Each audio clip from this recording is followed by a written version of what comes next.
అప్పుల బాధలు వెంటాడుతున్నాయా? అయితే 6 జేవిఆర్ వారి జాతిరత్నాలు ధరించండి. హలో అండి, అందరికీ నమస్కారం. నేను మీ కట్టా కార్తీక్.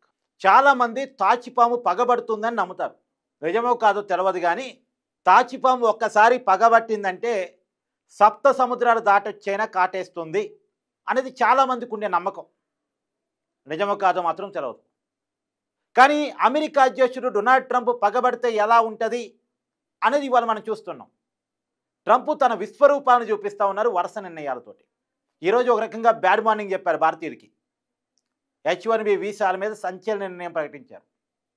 H1B వీసా దరఖాస్తుల మీద $1,00,000 యాన్యువల్ ఫీజు చెల్లించాలని ఆదేశాలు జారీ చేస్తూ డెసిషన్ ప్రకటించారు. ఇది నిజానికి ఎక్కువగా ఇబ్బందికరంగా మారేది భారతీయులకే. ఎందుకంటే అమెరికా H1B వీసాల్లో గత సంవత్సరం వీసాలు తీసుకుంటే 71% భారతీయులే. 100 వీసాల్లో 71 H1B వీసాలు భారతీయులవే. ఇప్పుడు భారతీయుల మీదే ఈ ప్రభావం ఎక్కువగా పడేటువంటి అవకాశం ఉంది. అమెరికన్ కంపెనీకి కూడా ట్రంప్ చెప్పాడు, ఇది అక్కడ టెక్ కంపెనీలకు మంచి రోజు, మీరు ఉద్యోగాలు అమెరికన్స్కి ఎక్కువ ఉండి బయట దేశాల నుంచి వచ్చే వాళ్ళకి ఎక్కువ ఇవ్వకండి అనేటువంటి ఒక హితబోధ చేసేటువంటి ప్రయత్నం చేశాడు. ఇప్పటికే భారతీయ ఎగుమతుల మీద 50% సుంకాలు మోపుతూ డెసిషన్ ప్రకటించడం కావచ్చు, భారతీయులకు ఉద్యోగాలు ఇవ్వద్దు, చైనాలో పెట్టుబడులు పెట్టొద్దు అంటూ అక్కడ పారిశ్రామికవేత్తలకి ఆదేశాలు ఇవ్వటం కావచ్చు, లేటెస్ట్గా టాప్ 10 టెక్ కంపెనీలతో భేటీ అయ్యి మీరు భారతీయులకి ఎంప్లాయ్మెంట్ కల్పించొద్దు అని చెప్పేసి చెప్పినటువంటి విధానం కావచ్చు, లేటెస్ట్గా భారతదేశం డ్రగ్స్కి అడ్డాగా మారిందని చేసిన కామెంట్ కావచ్చు. ఇవన్నీ ఒకదానికొకటి చూసుకున్నప్పుడు అంతకుముందు భారత్ రష్యా డెడ్ ఎకానమీ అంటూ మాట్లాడిన మాటలు కావచ్చు, ఇవన్నీ ఒకదానికొకటి చూసుకున్నప్పుడు ట్రంప్ ఎంత ద్వేషంతో రగిలిపోతున్నాడు అనేది మనకు అర్థమైపోతుంది. నిజానికి ప్రపంచంలో జియో పాలిటిక్స్లో విద్వేష కాలం నడుస్తూ విద్వేషం రాజ్యం వెళుతూ ఉంది. ఆస్ట్రేలియా కావచ్చు, యూకే కావచ్చు, అమెరికా కావచ్చు, వలసల మీద ప్రత్యేకించి పాలకుల నుంచి ప్రజల వరకు వ్యతిరేక భావన. బయట వాళ్ళు వెళ్ళిపోవాలి, ఆస్ట్రేలియా వాళ్ళు ఇండియన్స్ వెళ్ళిపోవాలని వాళ్ళ నినాదం, ఇండియన్స్ని వెళ్ళగొట్టేలా ట్రంప్ నిర్ణయాలు, వలసలు వెళ్ళిపోవాలంటూ యూకే పోరాటం. అంటే యూకే పోరాటం సపరేట్ నిజానికి, కానీ ఎంత సపరేట్ అయినా మొత్తానికి వలసల మీద మాత్రం చర్చ. ఇప్పుడు దీనివల్ల చాలామంది ఇక్కడి నుంచి ఉద్యోగాలు తెచ్చుకుని అమెరికాకి వెళ్ళాలనుకునే వాళ్ళకి, H1B వీసాల మీద వెళ్ళాలనుకునే వాళ్ళకి చాలా ఇబ్బందికరంగా మారే అవకాశం ఉంది. నిజానికి H1B వీసాల మీద డెసిషన్ తీసుకునే అధికారం ట్రంప్కు ఉండదు, అంటే అమెరికా అధ్యక్షుడికి ఉండదు. అమెరికన్ చట్టాల ప్రకారం అమెరికన్ కాంగ్రెస్కి, అంటే అమెరికన్ పార్లమెంట్కి మాత్రమే ఉంటుంది, అధికారం ఉంటుంది. కానీ ట్రంప్ ఇప్పుడు తీసుకున్న నిర్ణయం ఏంటంటే చాలా జాగ్రత్తగా తీసుకున్నాడు. రేపు కోర్టుకు పోయినా అమెరికా అధ్యక్షుడే గెలిచేలా తీసుకున్నాడు. ఇప్పుడు ట్రంప్ ఏంటంటే అమెరికా చదువుకోవటానికి వెళ్ళి అక్కడే ఉద్యోగాలు పొందినటువంటి మన విద్యార్థులకి ఈ నిర్ణయం ప్రభావితం చూపించదు. అలాగే వేరే వీసాల మీద ఉండి H1B ట్రాన్స్ఫర్ పెట్టుకున్న వాళ్ళకి అక్కడే ఉండి వాళ్ళకు కూడా ఈ నిర్ణయం ప్రభావం చూపించదు. ఎవరైతే బయట దేశాల నుంచి డైరెక్ట్గా H1B మీద రిక్రూట్ అయ్యి వెళ్తూ ఉంటారో వాళ్ళ మీద మాత్రమే ఈ ప్రభావం చూపుతూ ఉంటుంది. అంటే బోర్డర్ మీద అమెరికా అధ్యక్షుడికి పూర్తి అధికారాలు ఉంటాయి. ఎవరిని దేశంలోకి అలౌ చేయాలి, ఎవరిని దేశంలోకి అలౌ చేయొద్దు, దేశంలోకి అలౌ చేసే వాళ్ళకి ఎలాంటి ఆంక్షలు పెట్టాలి, ఎలాంటి అవకాశాలు కల్పించాలి అనేది పూర్తిగా అమెరికా అధ్యక్షుడికి హక్కులు ఉంటాయి. కాబట్టి డైరెక్ట్ రిక్రూట్మెంట్, భారతదేశం వాళ్ళని డైరెక్ట్గా రిక్రూట్ చేసుకొని H1B వీసాల మీద తెచ్చుకున్నటువంటి అమెరికన్ కంపెనీల మీద ఆదేశాలు జారీ చేసే అవకాశం ట్రంప్కు ఉంది. అంటే బోర్డర్ నుంచి అలౌ చేయటం కదా, వీసాలు ఇవ్వటం కదా. కాబట్టి ట్రంప్ ఈ నిర్ణయం తీసుకున్నాడు, తనకున్న అధికారాల మేరకు ఈ నిర్ణయం తీసుకున్నాడు. రేపు ఎవరైనా కోర్టుకి వెళ్ళినా అమెరికా అధ్యక్షుడే గెలిచేలా, ఇది రక్షణ కోసం తీసుకున్నాను, దేశ రక్షణ కోసం ఈ నిర్ణయం అవసరం అని చెప్పేసి చెప్పుకుంటాడు ట్రంప్. మరి దేశ రక్షణకి దీనికి సంబంధం ఏంటి తెలియదు, కానీ అది ట్రంప్కు ఉన్నటువంటి విశేష అధికారం, అమెరికా అధ్యక్ష హోదాలో ఉండే విశేష అధికారాన్ని వాడుకొని ఈ నిర్ణయాన్ని తీసుకున్నారు.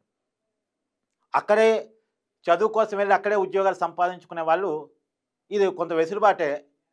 లేదు అక్కడ వేరే వీసాల మీద వెళ్ళి H1B వీసాలు ట్రాన్స్ఫర్ చేసుకునే వాళ్ళకి కూడా వెసులుబాటే. కానీ ఇక్కడ నుంచి H1B వీసాల మీద వెళ్ళే వాళ్ళకి మాత్రం చాలా ఇబ్బందికరం. H1B వీసాలు మామూలుగా లాటరీ పద్ధతిలో తీస్తూ ఉంటారు. ఇప్పటికీ $4,000 పైగా అక్కడ కంపెనీలు దరఖాస్తుదారు మీద పే చేస్తూనే ఉన్నాయి. ఇప్పుడు అదనంగా $1,00,000 $1,00,000 అంటే మన డబ్బుల్లో 83 లక్షలు. $1,00,000 అంటే మన డబ్బులు 83 లక్షలు ప్రతి దరఖాస్తు మీద యాన్యువల్ ఫీగా ఎంప్లాయర్ పే చేయాలి. ఎంప్లాయర్ ఎందుకు పే చేస్తాడు? మరి ఎంప్లాయ్ మీద పడిపోయింది ఆ బటన్. లేదు సంఖ్యను తగ్గించుకుంటాడు. అంటే ఇక్కడ ఉన్న రిక్రూట్ చేసుకోవడం అన్న తగ్గించేస్తాడు. ఇక్కడ ఉన్న రిక్రూట్ చేసుకోవడం తగ్గిస్తే, H1B వీసాలను తగ్గిస్తే మన వాళ్ళ మీద చాలా ఇంపాక్ట్ పడుతుంది. ఇక్కడ నుంచి ఎవరైతే బయట దేశాలకు పోయి ఉద్యోగాలు చేసుకుందాం, ఫైనాన్షియల్గా స్థిరపడదాం అనే ఆశతో ఉంటారో వాళ్ళందరి మీద ప్రభావం పడే అవకాశం ఉంటుంది. ఆటోమేటిక్గా ఇది ఉద్యోగ అవకాశాల మీద ప్రభావం చూపే అవకాశం ఉంటుంది. అంతిమంగా ఉద్యోగ అవకాశాల మీద ప్రభావం పడేటువంటి అవకాశం ఉంటుంది. నిజానికి చాలామందికి అనిపించవచ్చు, కరెక్టే కదా, దీనివల్ల అక్కడ దేశం వాళ్ళకి అక్కడ ఉద్యోగాలు వస్తాయి, ట్రంప్ తీసుకున్నటువంటి నిర్ణయం అక్కడ ప్రజలకి మంచి నిర్ణయం కదా, ఇలాంటి డెసిషన్స్ మనం ఆహ్వానించాలి కదా, ఎక్కడైనా ఆ దేశం నుంచి ఆలోచిస్తుంది కదా, ఆ దేశానికి ఉన్నటువంటి పరిస్థితుల నుంచి ఆలోచిస్తుంది కదా అని ఎవరైనా అనుకోవచ్చు. కానీ 90స్లో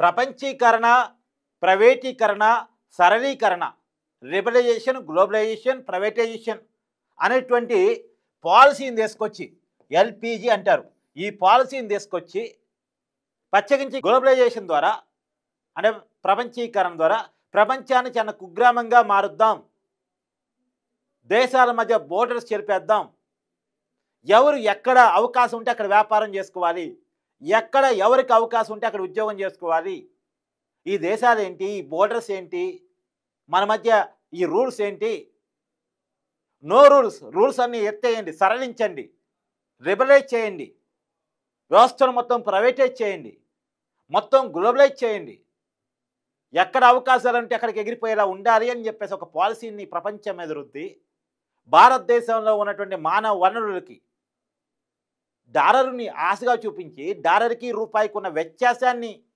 చూపించి పెద్ద ఎత్తున ఆకర్షించి టెక్నికల్గా అమెరికా ఎదిగింది. ఐటీ రంగంలో భారతీయులు ఎందుకు ఎక్కువ ఉన్నారు అమెరికాలో అంటే, అమెరికన్ కంపెనీస్ భారతీయుడికి ఎక్కువ అవకాశాలు ఇచ్చాయి కాబట్టి. ఎందుకు ఇచ్చాయి? మన మీద ప్రేమ కాదు, మన కాడున్న టాలెంట్. నేను మళ్ళీ చెప్తున్నా, గత వీడియోలో కూడా చెప్పాను, ఒక అమెరికన్ బేస్ కంపెనీ దగ్గరికి ఒక ఆంగ్లేయుడు, ఒక శ్వేత జాతీయుడు, వాళ్ళ భాషలో చెప్పాలంటే ఒక తెల్ల జాతీయుడు ఇంటర్వ్యూకి వెళ్ళి, అదే ఇంటర్వ్యూకి మన నల్ల జాతీయుడు, వాళ్ళ భాషలో చెప్తున్నాను, నల్ల జాతీయుడు మన ఇండియన్ కనుక ఇంటర్వ్యూకి వెళ్తే వాళ్ళ ప్రయారిటీ వాళ్ళ జాతీయుడికి, వాళ్ళ దేశస్తుడికే ఉంటుంది. కానీ ఆ ప్రయారిటీని కూడా పక్కన పెట్టి మనకి ఎంప్లాయ్మెంట్ ఇచ్చారు అంటే మన వల్ల వాళ్ళకి చాలా ఆదాయం వస్తుంది, మన వల్ల వాళ్ళకి చాలా లాభం ఉంటుంది, మన దగ్గర హెవీ టాలెంట్ ఉంది అని వాళ్ళు గుర్తించినట్టు లెక్క. మన దగ్గర ఉన్న టాలెంట్ని చూస్తే మనకు ఉద్యోగాలు ఇచ్చారు, మన మీద ప్రేమతో కాదు. కానీ అప్పుడేమో అవసరం కాబట్టి ఇచ్చారు, అప్పుడు సాంకేతికతలో అమెరికా అభివృద్ధి చెందాలి కాబట్టి, టెక్నికల్గా స్టార్ట్ అయింది కాబట్టి, అప్పుడు టెక్నికల్కి తగ్గట్టు అమెరికన్ పౌరులు లేరు కాబట్టి, వాళ్ళ ఎడ్యుకేషన్ స్టాండర్డ్స్ లేవు కాబట్టి మనకు అవకాశాలు ఇచ్చారు. ఇలా ఒక్కసారిగా వాళ్ళ దేశంలో రగులుతున్న పేదరిక, నిరుద్యోగ, అసమానతలకు వ్యతిరేకంగా జరుగుతున్నటువంటి పోరాటాన్ని తగ్గించుకోవడం కోసం, వాళ్ళ మీద వస్తున్న వ్యతిరేకత తగ్గించుకోవడం కోసం ఈ రకమైనటువంటి డెసిషన్ ప్రకటిస్తూ ఉన్నారు. మన మీద ఇంపాక్ట్ చూపించారా డెసిషన్ తీసుకుంటా ఉన్నారు. ఇప్పుడు ఏం లేదు, ట్రంప్ అనుకునేదల్లా ఒకటే, అమెరికన్ వ్యవసాయోత్పత్తులని భారతదేశంలో అమ్మాలి. అది సాధ్యం కావట్లే, భారతదేశం ఒప్పుకోవట్లే. కానీ భారతదేశాన్ని లొంగ తీసుకోవాలి. అమెరికా ఏం చెప్తే అది వినేటట్టు భారతదేశాన్ని లొంగ తీసుకోవాలి. ఆ పాక్ యుద్ధాన్ని నేనే ఆపానని ట్రంప్ చెప్పుకుంటే మనం కాదు అని చెప్పాం. నిజానికి ట్రంప్కి నోబెల్ బహుమతి మీద పిచ్చి ఉంది, కావాలి అది, ట్రంప్కి అది కావాలి. కానీ మనం ఏం చెప్పాం, యుద్ధాన్ని నువ్వు ఆపలేదని చెప్పాం. అది ట్రంప్కి నచ్చలేదు. పాక్ యుద్ధాన్ని నేనే ఆపాను, రష్యా ఉక్రెయిన్ యుద్ధాన్ని నేనే ఆపాను, ఇరాన్ ఇజ్రాయిల్ యుద్ధాన్ని నేనే ఆపాను అని ట్రంప్ చెప్పుకోదలుచుకున్నాడు. ఎందుకు? నోబెల్ శాంతి బహుమతి కోసం. కానీ మనం ఒప్పుకోలే, పాక్ యుద్ధం విషయంలో ఒప్పుకోలే. ఆ ఒప్పుకోకపోవటం అనేటువంటిది ట్రంప్కి నచ్చలేదు, ఒకటి. రెండోది, అమెరికన్ వ్యవసాయ ఉత్పత్తులను భారతదేశంలోకి పెద్ద ఎత్తున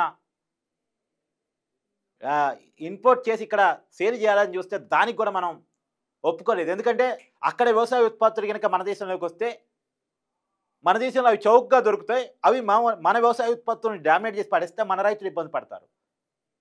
మనది వ్యవసాయ ఆధారిత దేశం, అక్కడ ఉత్పత్తులు, అక్కడ పాలు, అక్కడ వస్తువులు కనుక మన దగ్గరికి వచ్చి అమ్మకం స్టార్ట్ చేస్తే మన వ్యవసాయ ఉత్పత్తులకు డిమాండ్ తగ్గిద్ది, అంతిమంగా మన రైతులు ఇబ్బంది పడతారు.